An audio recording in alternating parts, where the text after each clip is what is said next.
beaucoup Adama Fall yéen ñu ñuy door dab si waxtaan bi ñu ngi waxtaanee actualité li gën a fës nag nii ci actualité bi ndax tribunal sax man laa jógee ci l'affaire Azoura Fall ni ki tey lañ leen waroon atte moom Azoura Fall ak ki nga xam ne moo di Kairé ci li nga xam ne moo di discours contraire aux bonnes mœurs mu mel ne nag mbir ma renvoyé dañ ko waaye nag kii di Azoura Fall jox nañ ko li di liberté provisoire. waaw bett na la wala. maintenant bett ma. bett la liberté provisoire liberté provisoire bu Azoura Fall bett ma. est-ce que nekkul son dossier bi ñu. oui dafa am mais warul am mental. bettu ma mais warul am bettu ma parce que dañu poser benn acte démb. qui pousse les gens à douter. comme quoi. mooy la visite du premier ministre. la visite d'Ousmane Sonko dem seeti ko. waaw dem seeti ko. est-ce que nekkul demul seeti ko en tant que chef de parti aussi tey Adama boo nekkee chef de parti man Zeyna mu bokk sa parti sonn ci yow su ma amee problème c'est normal maanaam de manière normale nga seeti ko. je vais m'expliquer. nit ku ñu condamné wul du recevoir visite. seuls les condamnés ñooy recevoir visite. donc su ma comprendre nit ku yoon daanul du recevoir visite. kon Azoura Fall. warul amul woon droit recevoir visite. ok donc kon loolu nga jàpp ni mooy erreur bi. c'est l'erreur bi nga xam ni moom la Ousmane Sonko def en tant que chef de parti mais il a usé de sa position de premier ministre pour y aller parce que ba muy dem. kon da nga jàpp mu demul comme en tant que chef de parti mais en tant que parce que premier ministre. Motar moo ko jiite cortège primatorial la. c'est pas le chef de parti c'est le premier ministre qui est là-bas. parce que premier ministre mën na dugg biir Rebeuss te du am autorisation. le premier ministre oui. waaw autorités yi ñu ci bari dañuy dugg Rebeuss te du ñu am autorisation. même parce que seeti aussi koo xamante ne jugé nañ ko. waaw jugé nañ ko ba pare dafa am porte booy jaaree. parce que jaarul porte bi ñëpp di jaar. porte principale ba la jaar mooy fi ñuy jaaree les prisonniers yi. fa la jaar dem toog seeti ko. maintenant pour dire que waru ko seeti xam li may wax nag dama ko xam parce que man jour bi ñu ma defee mandat de dépôt. ma dugg fa ci guddi gi le matin dama woo suma soxna ne ko ñëwal seet si ma demal nga wuti permis pour ñëw seet si ma. parce que dafa am lu ma la bëgg a wax. waaw. parce que mardi lañ ma waroon visiter. dafa dem ñu ne ko amul droit am permis parce que dañ ko àtte wala àtte ñu mu ne non démb la dugg mu ne àtte ñu ko donc warul am permis. kon ñi nga xam ne dañ leen def mandat de dépôt 6 mois 7 mois 8 mois. instruction. dookul man flagrant délit lañ ma yóbbu. waaw suñ la yóbboo instruction parce que instruction xamuñu kañ lay taxaw nit ñi mën nañ ñëw seet si la. mais su moom nekkee son dossier c'est flagrant délit lañ ko yóbbu dañu waroon bàyyi ba ñu daan ko mu doog a am autorisation de visite. kon li nga bëgg a tënk moom mooy. Ousmane Sonko dafa dem en tant que. dafa dem en tant que premier ministre pour user de ses pouvoirs man loolu laa jàpp pour ñëw seet si ko ba mu ko seet see nag dafay jouer un effet parce que wax naa ko damay tàmm di ko wax l'arrestation de Azoura Fall. est un acte politique. ah oui. oui. ah bon. est un acte purement politique. le procureur parquet bi autosaisir. j'ai dit c'est un acte purement politique. lu tax nga wax loolu. suñu arrêté wuloon Azoura Fall ils vont perdre au bas mot 10% de l'électorat. ndax lan. parce que les Sénégalais dañuy jàpp ni dafa am kumba am ndey kumba amul ndey te li koy andi mooy la déclaration de l'avocat. maître Bamba Cissé. la visite bañ ko arrêté la frustration des militants moo waral l'acte posé par le premier ministre. d'accord. cet acte bi mu posé aussi c'est un acte politique c'est pour récupérer les militants frustrés. donc il a posé 2 actes politiques. en tant que premier ministre. en tant que premier ministre ou bien en tant que chef de parti. 2 actes ce sont ces 2 actes là moom la posé par son arrestation parce que il voulait donner une leçon et montrer à l'opinion que kumba am ndey ak kumba amul ndey amu fi. ok. que ku nekkul ci yoon dañ lay teg ci yoon. évidemment. et puis ça a été salué par beaucoup de Sénégalais. tout le monde l'a salué voilà tout le monde l'a salué tout le monde je dis tout le monde l'a salué. ouais. bañ ko arrêté parce que tout le monde demandait son arrestation. tout le monde. on l'a arrêté jour bi ñu koy arrêté di ko def mandat de dépôt ñu jëlal dossier médical dugal. après maître dañ ko arrêté. comme ni ñu arrêté Assane Diouf. ñu jël Assane Diouf yóbbu instruction jël Azoura yóbbu flagrant délit. mooy discours contraire les mêmes chefs d'inculpation. les mêmes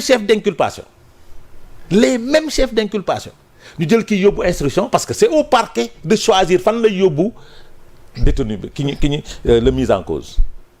moom mooy chargé ndax parce que moom mooy requérir le mandat de dépôt avant d'aller au niveau du juge d'instruction su ko defee dañuy yóbbu waa ji instruction si est-ce que tu comprends maintenant moom moo def loolu pour yóbbu Assane Diouf instruction mais moom moo yóbbu Assane nu mu tuddati Azoura à franc gradin parce que li muy visé ci code pénal bi ci code de procédure pénale code pénal bi moo tax muy def choix yooyu maintenant nag lii am mooy da ngay gis ni am na tolloowaay am na comportement yuy am parce que doo xam lu tax kii mu jëlee yóbbu ko instruction kii mu yóbbu ko flagrant délit. kon da nga bëgg a wax ni tey am na sunu magistrats yi ñu ngi dund ba tey la pression. mais de bien nos sûr hommes politiques. mi ngi ci da ciy jouer parce que aussi Azoura c'est pas n'importe qui aussi quoi qu'on puisse dire. C'est pas n'importe qui. Il est très proche de. Il est super proche du premier ministre. Il est super proche parce que dafay am accès foo xamante ni n'importe qui du fa am accès. Maintenant si aujourd'hui mu def coow mu def déclaration donte déclaration bi il y a de cela 9 mois. donte laa wax de donte. il a fait ci li mu 9 mois la te Maître Moussa Diop moo ko publié. voilà donte def na 9 mois. waru ko def. puisque waru ko def te am na ñun ci daan il faut ñu yar ko. parce que dafa amoon tollé avant son arrestation dafa andi coow Sénégal dafa yëngu. évidemment yëngu boobu mbaax politiquement c'est pas bon pour le pouvoir. Maintenant il faut marquer l'exemple. kon da nga bëgg a wax ni Ousmane Sonko mënoon naa dem seeti Azoura Fall ba génn. te kenn du ko yëg su demoon seeti Azoura Fall ba génn te kenn yëgu ko liberté provisoire bii ñu ko may du am. ah oui su amee coow du am. ok parce que les gens vont se sentir frustrés. les gens ñi nga xam ne ànduñoo ak moom dañuy gis ni dafa am kumba am ndey kumba amul ndey. les sénégalais yoo xamante ne faruñu fenn dañuy gis ni dafa am faveur bu Azoura am ak bu keneen bu faveur amul Azoura amul donte ñoom déposé nañ dossier médical parce que sur la base de ce dossier médical. le juge ne peut pas se prononcer pour une liberté provisoire. il n'a pas le droit. ci dossier médical bi. maa la wax loolu. mais est-ce que yër nga ba xam li nekk ci dossier médical bi. parce que dañ ne problème mentaux mais peut-être mën na am problème de santé. dama ne le juge du basé wu ci dossier médical bu nit andi. day basé wu ci expertise u keneen. contre expertise pour jël décision am parce que désormais Azoura Fall article 50 moo ko daan. xam nga lu wone loolu. waaw liberté provisoire bii procès bi ñu renvoyé le 21. Azoura Fall ne sera pas condamné. loolu nga jàpp. parce que non il ne pourra pas faire le contraire. il ne pourra pas faire le contraire de cette décision. Est-ce que tu comprends. je comprends te loolu yëpp lu ko andi mooy l'acte politique pour gérer les militants frustrés par rapport à l'arrestation de Azoura moo andi lii yëpp. moo tax quand tu es au pouvoir yenn décisions yi am da ngay bàyyi ba tribunal jël décision ba pare nga doog a dox li muy dox. je me rappelle de ces comportements de Macky Sall su yenn coow yi amee même su ko sëriñ si lawee danaan bàyyi leen ba juge àtte ba pare. mooy maanaam su décision bi daanoo ba pare. mu doog a def li muy def. parce que su boobaa day bañ ñu naan dafa am mainmise am derrière la justice. surtout. parce que aujourd'hui suñ demoon ba yoon daan Azoura. waaw ba condamné ko xam nga condamné ko ba pare. mais mënoon na ko may liberté provisoire. si buñ ko condamné ba pare. suñ ko condamné mais ba pare liberté provisoire te amul benn jugement jàpp nga ni mënul def le contraire. il peut plus condamner Azoura. parce que sa liberté provisoire est basée sur le dossier médical. te normalement c'était lui qui devait demander le contre-expertise du dossier médical. te ba pare du n'importe qui moo war a def contre-expertise bi. femme bi koy def mi ngi hôpital Fann. ki def contre-expertise. waaw. te elle est agréée pour ça. surtout. c'est-à-dire parce que ci genre cas yi. c'est-à-dire dafa am ay nit yoo xamante ni état moo leen jox agrément. pour ñu mën a def contre-expertise parce que dañ leen wóolu. évidemment soo xoolee sur le dossier Farba. juge bi parce que ay avocats am dañu dugal dossier médical Farba.